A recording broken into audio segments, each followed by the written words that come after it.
ময়নার BJP booth সভাপতি বিজয় কৃষ্ণ ভূঁইয়া খুন হয়েছিলেন 2023 সালের 1 মে। অভিযোগ উঠেছিল তাকে প্রথমে অপহরণ করা হয়, এরপর তাকে খুন করা হয়। তার ক্ষতবিক্ষত দেহ উদ্ধার করেছিল পুলিশ। সেই ঘটনায় ময়না থানায় লিখিত অভিযোগ দায়ের করেন বিজয় কৃষ্ণের পরিবারের লোকজন। সেই মামলায় 36 জনের নামে এফআইআর হয়েছিল। সেই ঘটনায় এনআইএর তদন্তের নির্দেশ দেয় কলকাতা হাইকোর্ট।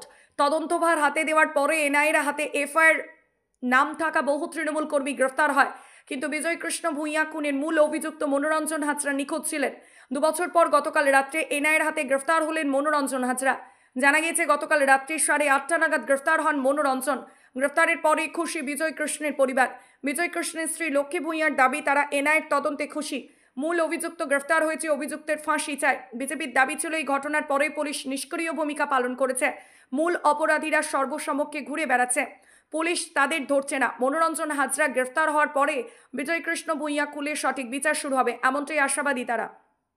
আমি শুনেছি ধরেছে, তবে শুনে খুব খুশি হয়েছি যে আমার স্বামীর মেন খুনিকে ধরা হয়েছে। তবে ওদের যেন দৃষ্টান্তমূলক শাস্তি হয়। আরও অনেকে কোর্ট থেকে ছাড় দিয়েছে, কিন্তু আশা রাখবো যে ওদের যেন ফাঁসি হয়। এইটা আমি ওদের ফাঁসি হলে আমি খুব খুশি হব, এটাই আমি চাইছি।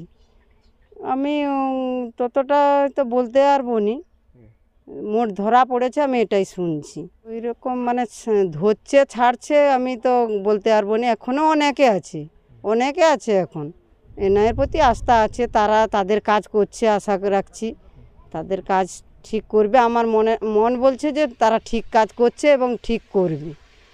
আপনার নাম? আমার নাম লক্ষ্মী ভূঁইয়া।